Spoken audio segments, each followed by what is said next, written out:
Satu hal yang patut Anda camkan benar di awal tahun ini adalah mengupayakan stabilitas agar kesinambungan keberuntungan Anda tidak mengalami gangguan. Potensi Anda yang bersiok kerbau pada umumnya berkestabilan. Ingat ya, kalau Anda merasa takut, merasa sedih tanpa sebab, Anda harus buang itu.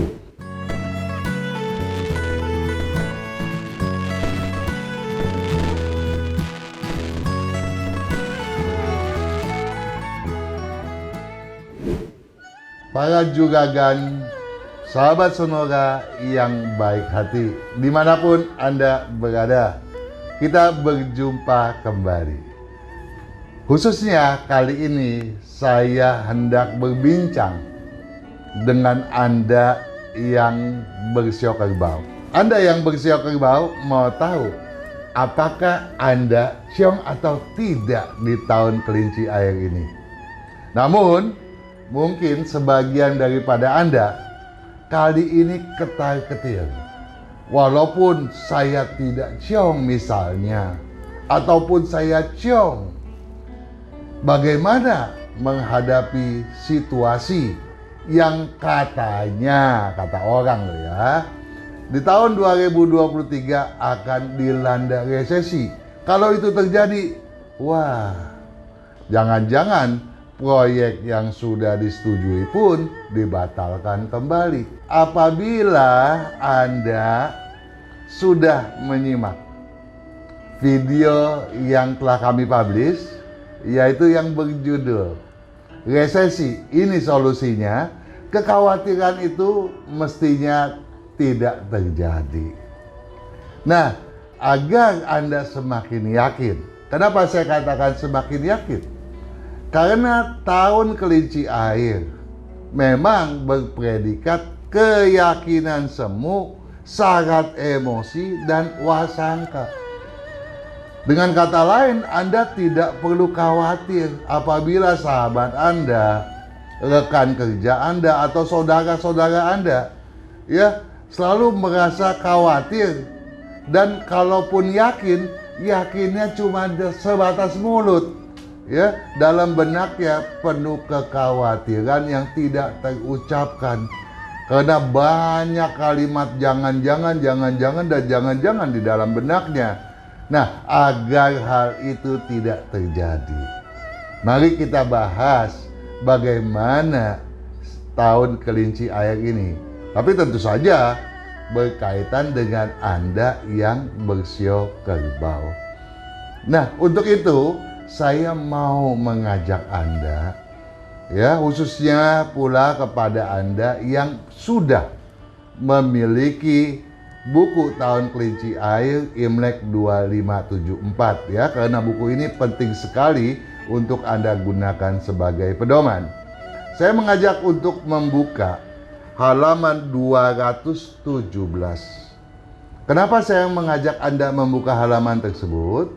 Karena di sana ya terdapat kiat sukses yang patut Anda jadikan pegangan ya. Namun bagi Anda yang belum memiliki bukunya, saya hendak membacakannya untuk Anda. Saya berharap Anda menyimaknya dengan seserius mungkin. Stabilitas terbina, kemajuan makin berkemungkinan. Jadi satu hal yang patut Anda camkan benar di awal tahun ini adalah mengupayakan stabilitas agar kesinambungan keberuntungan Anda tidak mengalami gangguan. Artinya apa? Artinya di tahun yang lalu Anda memang punya peluang yang baik. Nah, bagaimana peluangnya di tahun yang satu ini? Tentu saja kalau stabilitasnya terbina, tidak ada hal yang dikhawatirkan. Namun perlu saya beritahu dulu kepada Anda bahwa memang potensi Anda yang bersiok kerbau pada umumnya berkestabilan ya. Dalam artian masih tetap berada pada peringkat yang sama. Kalau dulu berada pada peringkat yang kedua, sekarang pun masih tetap di level yang sama, yaitu di level yang kedua, dengan kecenderungan agak meningkat. Nah, kalau agak meningkat, yang pertama harus Anda kuatkan adalah stabilitas tadi. Nah, untuk itu, sikap pesimis tentu saja harus Anda hindari benar ya. Karenanya hantam kromo, aksi tak berkepantasan. Untuk mencapai stabilitas, tentunya Anda nggak boleh seenaknya dong. Ya, apalagi kalau Anda mau sikut kiri, sikut kanan. Itu bukan hal yang terpuji ya di tahun yang banyak emosi ini ya. Nah, oleh sebab itu transparansi termasuk untuk melihat arena lingkungan, peluang bisnis patut Anda pedulikan terus agar keyakinan Anda tidak ikut-ikutan menjadi semu, tetapi lebih absolut daripada sebelumnya ya. Karenanya hantam kromo, tentu saja aksi yang tak berkepantasan patut Anda garis bawahi ya. Untuk itu tentu saja Anda harus lebih tenang dan bersikap bijak, jangan bersikap asal-asalan. Kenapa? Karena kecenderungan Anda akan dilanda oleh emosi yang ya bisa aja tanpa Anda sadari Anda merasa takut yang tidak mendasar. Atau bisa jadi Anda merasa sedih yang nggak tahu juntrungannya kenapa. Nah, kalau itu terjadi, Anda harus waspada, hindari cepat-cepat ya. Ingat ya, kalau Anda merasa takut, merasa sedih tanpa sebab, Anda harus buang itu. Karena itulah ganjalan Anda di tahun kelinci air ini ya. Padukan daya upaya agar kejaran selaras harapan.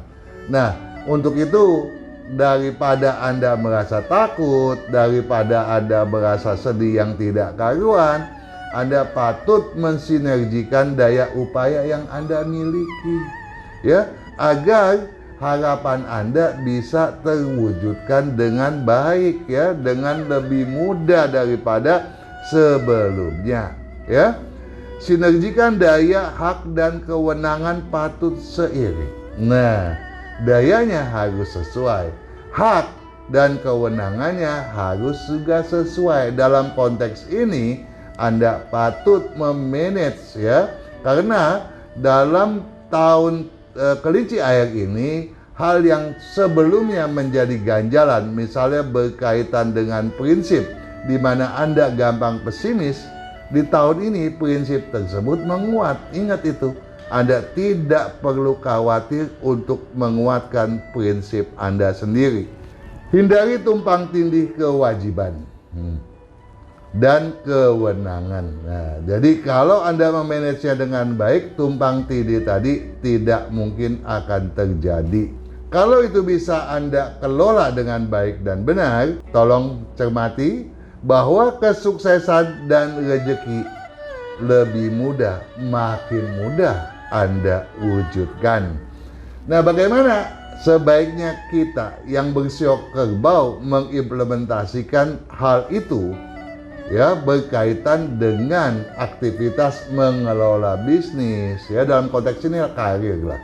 Nah, berkaitan dengan pebisnis di sini pun perlu Anda pahami bahwa yang dimaksudkan dengan pebisnis adalah apakah Anda itu pengusaha, apakah Anda itu birokrat, teknokrat, bahkan Anda karyawan sekalipun, Anda adalah pebisnis ya. Jangan hanya setengah hati, teguhkan target tujuan. Jadi kalau dikarenakan rumor tadi yang saya ucapkan, yang saya sampaikan di awal, bakalan banyak gangguan yang mengakibatkan resesi. Nah, ini kan akhirnya Anda menjadi setengah hati dalam bersepak terjang. Anda ragu dalam mengambil keputusan. Ini tidak boleh terjadi. Jangan hanya setengah hati, teguhkan target tujuan. Jadi, ambisi Anda patut Anda canangkan dengan baik dan benar. Anda tidak perlu ragu untuk menargetkan hal tersebut. Namun, ada satu namun. Kalau namun kan ada waspada ya. Ini harus diingat loh ya. Bahwa lompatan yang bersifat spektakuler, tabu disembarangkan. Jadi kalau memang ada sesuatu yang sifatnya ya luar biasa penting, ada proyek besar, atau ada sesuatu rencana yang luar biasa gemilang, Anda patut melakukan lompatan itu dengan seteliti mungkin, ya. Karena potensinya ada, namun karena kondisi yang masih berkestabilan dan belum ada peningkatan dalam konteks peramalan tadi, maka yang dikhawatirkan daya Anda untuk mengangkat hal yang spektakuler itu dikhawatirkan belum berkecukupan, sehingga dibutuhkan satu perencanaan yang jauh lebih matang daripada sebelumnya. Tetapi ada juga pengecualiannya. Pengecualiannya adalah kalau jumlah nilai keberuntungan Anda minimal 6. Ya, kalau jumlah keberuntungan Anda minimal 6, Anda tidak perlu khawatir. Loh Pak Kang, bagaimana saya tahu berapa jumlah nilai keberuntungan saya? Gampang. Ada tinggal buka buku ini, ya. Di sana ada 3 tabel. Tabel pertama berisi mengenai berapa nilai usia Anda berdasarkan usia Imlek tentunya. Nah, kemudian lihat juga nilai pada tabel tanggal bulan kelahiran. Kalau Anda tidak tahu bulan Imlek, Anda bisa menggunakan tabel 2B yang merupakan tabel tanggal kelahiran nasional atau internasional, ya. Dan kemudian lihatlah tabel ketiga, yaitu tabel berdasarkan jam kelahiran. Nah, inilah yang menjadi parameter bagi Anda untuk mengambil tindakan yang semestinya. Berkaitan dengan keuangan.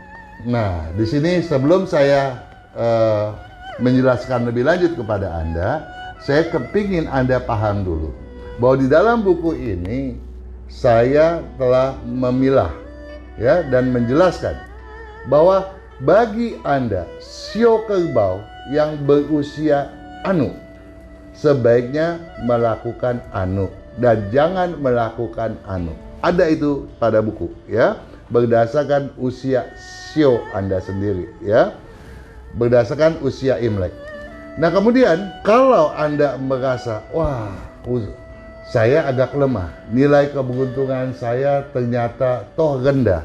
Nah, di sana juga ada cara, ada kiat bagaimana menjaga hal itu dengan melaksanakan solusi yang namanya solusi feng shui dan bagaimana kita menyiasati kekeliruan feng shui. Tolong hal itu diseksamai. Nah, kembali berkaitan dengan keuangan tadi, saya mau menggarisbawahi untuk Anda yang usianya berapapun tetapi Anda bersio kerbau, ya. Untuk Anda yang lahir pada bulan Imlek ke-2, ke-6, ke-8, dan ke-11, saya minta kepedulian Anda sungguh-sungguh untuk mewaspadai pujian. Karena Anda yang lahir pada bulan Imlek tersebut sangat rentan terhadap pujian. Kalau sudah dipuji, keuangan Anda langsung deh boros, ya, keluar, ya, sehingga Anda baru sadar kalau uang Anda sudah morat-marit. Itu tidak boleh terjadi. Jadi waspadai pujian, batasi hutang piutang. Jadi dalam konteks ini yang berkelahiran pada bulan tersebut seyogianya mengandalkan kemampuan dana dan daya yang tersedia. Berkaitan dengan aspek kesehatan, ya, Anda yang lahir pada bulan Imlek tersebut, saya berharap menghindari aktivitas yang beresiko tinggi, apakah itu berkaitan dengan pekerjaan ataupun bahkan berkaitan dengan olahraga semata. olahraga ekstrim sebaiknya Anda hindari atau kurangi dahulu. Ya, walaupun jumlah nilai keberuntungan Anda tinggi, tetap saja Anda patut mewaspadai hal tersebut. Nah, selain itu bahaya dari benda tajam pun harus Anda waspadai pula. Ya, saya berharap Anda paham ini, ya. Nah, tetapi Pak Kang, bagaimana saya tahu saya lahir pada bulan Imlek kedua, ke-6, ke-8 atau ke-11? Nah, Anda bisa membuka halaman lampiran pada halaman 296. Tetapi saya pun akan menyertainya pada layar Anda ini, ya. Silakan Anda seksamai. Nah, berkaitan dengan bidang bisnis yang sedang Anda kelola. Ya, bagaimana potensi di tahun ini? Dan kemudian apakah bidang saya ini termasuk bidang berunsur logam, air, kayu, api, atau tanah? Hal itu bisa Anda seksamai pada buku ini halaman 251 sampai dengan 281. Demikian sahabat Sonora, para juragan yang baik hati. Apa yang berkaitan dengan dinamika dan potensi Anda telah saya sampaikan. Tentu saja saya dan juga sahabat di Sonora berharap apa yang telah disampaikan ini betul-betul bisa bermanfaat sehingga bisa menyukseskan Anda.